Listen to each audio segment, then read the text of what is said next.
अंबेडकर का नाम लेना एक फैशन हो गया है। ये इस समय बड़ा चर्चित जो है मुद्दा चल रहा है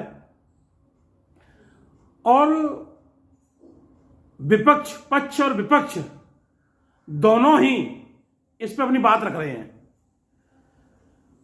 कि इससे बाबा साहब का अपमान हुआ या नहीं हुआ, और यह कहना कि अंबेडकर का नाम लेने के बजाय भगवान का नाम लिया होता तो 7 पुश्तों तक स्वर्ग चली जाती।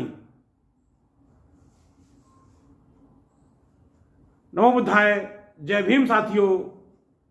मैं उमेश पाल सिंह, स्वागत है मेरे YouTube मंच पर। साथियों, अभी हाल ही में हमारे देश के माननीय गृह मंत्री जी ने बाबा साहब के ऊपर एक बयान दिया राज्यसभा में, और उन्होंने कहा, पहले उन्होंने 6 बार बाबा साहब का नाम लिया, अंबेडकर अंबेडकर अंबेडकर अंबेडकर अंबेडकर। माननीय अंबेडकर एक फैशन हो गया है, अंबेडकर नाम लेना एक फैशन हो गया है। अब ये बाबा साहब का अपमान है या नहीं है, इस पर पक्ष और विपक्ष में लड़ाई चल रही है। विपक्ष कह रहा है कि ये जो है बाबा साहब का अपमान है, और पक्ष कह रहा है कि इस बयान को तोड़ मरोड़ के पेश किया जा रहा है।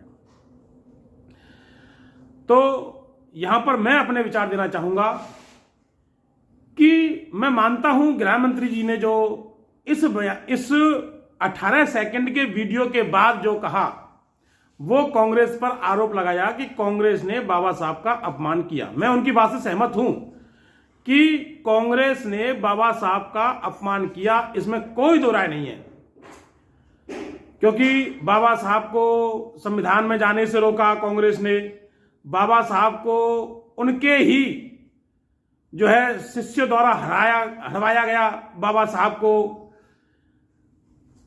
कांग्रेस की ही वजह से बाबा साहब को कानून मंत्री पद से इस्तीफा देना पड़ा। और कांग्रेस ने कभी बाबा साहब को भारत रत्न नहीं दिया। मैं माननीय गृह मंत्री जी की बात से बिल्कुल सहमत हूं, 100% सहमत हूं, इसमें कोई दो राय नहीं है। लेकिन गृह मंत्री जी ने जो स्टार्टिंग में 18 सेकंड का जो वीडियो है, जिसमें उन्होंने अंबेडकर अंबेडकर अंबेडकर अंबेडकर अंबेडकर अंबेडकर, माननीय अंबेडकर नाम एक फैशन हो गया है, ये जो बात माननीय गृह मंत्री जी ने कही है, मैं उनकी इस बात से सहमत नहीं हूं कि यह बाबा साहब का अपमान नहीं है। यह बाबा साहब का अपमान है। और उसके बाद यह कहना कि अगर अंबेडकर की जगह भगवान का नाम लिया होता तो 7 जन्मों तक स्वर्ग चले जाते। तो माननीय गृह मंत्री जी को मैं हाथ जोड़कर कहता हूं, हमको, हमारे परिवार को, हमारी पुश्तों को स्वर्ग नहीं जाना है, हमें बाबा साहब का ही नाम लेना है। अगर बाबा साहब ना होते तो हमारा जो ये भगवान है, हमको नीच अछूत बनाए रखा था भगवान ने, हमको कभी ऊंच नहीं बनाया भगवान ने।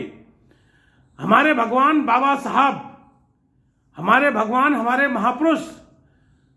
तो मैं इस बात से बिल्कुल सहमत नहीं हूं कि अंबेडकर का नाम लेना फैशन हो गया है। फैशन नहीं है, ये आस्था है, श्रद्धा है, विश्वास है, सम्मान है बाबा साहब का नाम लेना। जय भीम जो एक नारा है, जय भीम एक विश्वास है, जय भीम एक एनर्जी है। आप समझ नहीं पाएंगे माननीय गृह मंत्री जी कि जय भीम क्या है हमारे लिए।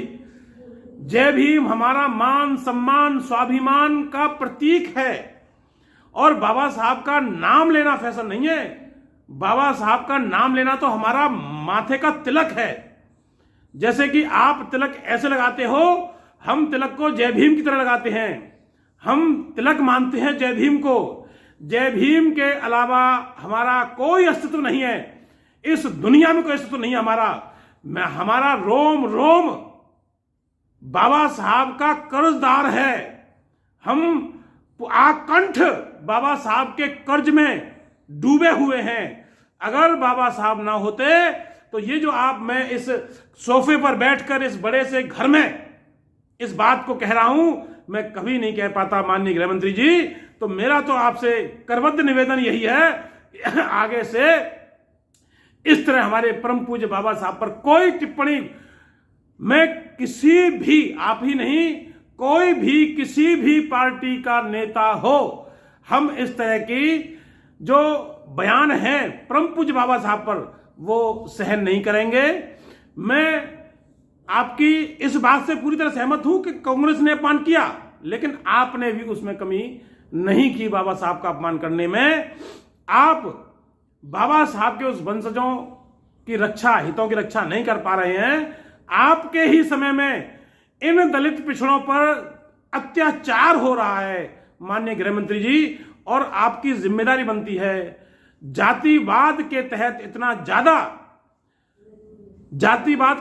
ज्यादा अत्याचार और शोषण हो रहा है इन वर्गों पर कि केवल ऐसा नहीं, गांवों में, शहरों में नहीं, डिपार्टमेंटली भी जातिवाद जो है ये वर्ग झेल रहा है। आपको उस पर ध्यान देना चाहिए।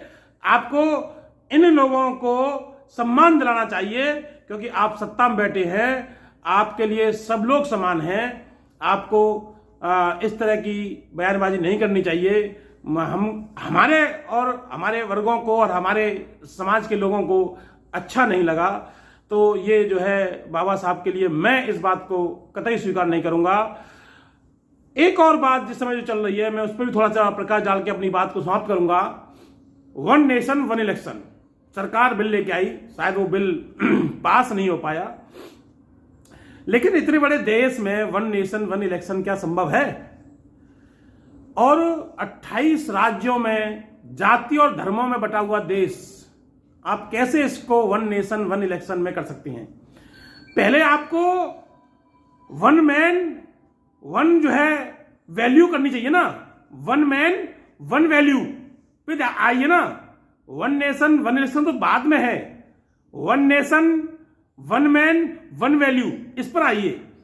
क्योंकि बाबा साहब ने जब संविधान सौंपा और उसमें भाषण दिया, अपना संविधान सौंपने के बाद अपनी बात रखी, तो उन्होंने कहा कि आज के बाद हम विरोधाभास भरे जीवन में प्रवेश करने जा रहे हैं। हम राजनीति में तो लोकतंत्र मिल गया हम लोगों को, लेकिन सामाजिक परिप्रेक्ष्य में लोकतंत्र भी नहीं मिला। यानी कि one man one value one vote, one man one vote one value. एक व्यक्ति के वोट का मूल्य समान है, हर एक व्यक्ति के वोट का मूल्य समान है, लेकिन वन मैन वन वैल्यू नहीं है। यानी कि सामाजिक परिप्रेक्ष्य में ऊंच नीच भेदभाव बना रहेगा। राजनीति में समानता हो गई है, लेकिन सामाजिक परिप्रेक्ष्य में यह भेदभाव और ऊंच नीच बनी हुई है। अगर शीघ्र ही हमने इसको समाप्त नहीं किया तो राजनीति मिला लोकतंत्र ध्वस्त हो जाएगा। बाबा साहब की उस बात को मैं आज देख रहा हूं, सही सिद्ध पा रहा हूं उसको। हमारी राजनीति पूरी तरह ध्वस्त हो गई है, क्योंकि जातिवाद पर और धर्मों पर टका ये देश इस समय जब भी इलेक्शन होते हैं वो जातिवाद पे आता है पूरी तरह से। और वो कहते हैं कि नीच अछूत लोगों को सत्ता पर नहीं बैठाना है। और तो इसलिए वन नेशन वन इलेक्शन से पहले one nation one man one value, और इसके अलावा वन नेशन वन एजुकेशन पे आइए sir. One nation one education होनी चाहिए इस देश में। आज आप देखिए हमारे कई सारे बोर्ड हैं, सीबीएसई है, आईसीएसई है, यूपी है, बिहार है, एमपी है, राजस्थान है। ये सारे बोर्डों के सिलेबस है वो अलग अलग है। मैं ये कह रहा हूं भाषाएं अलग हो, लेकिन सिलेबस एक होना चाहिए। सीबीएसई का, आईसीएसई का और यूपी बोर्ड का। मैं यूपी का रहने वाला हूं, तीनों के बोर्डों में अंतर है, तीनों के सिलेबस में अंतर है। लेकिन जब ये बच्चे एग्जाम देने जाते हैं, वो चाहे आईसीएस का दें, आईएएस का दें, पीसीएस का दें, चाहे वो नीट का दें, मेडिकल का दें, किसी का भी दें, आईईएस का दें, किसी का भी आईएफएस का दें, जो एग्जाम देते हैं पूरे देश का एक एग्जाम होता है। ऐसे ही यूपीसीएस का पूरे प्रदेश का एक एग्जाम होता है। तो इन जब एग्जाम एक हो सकता है तो सिलेबस भी एक हो सकता है।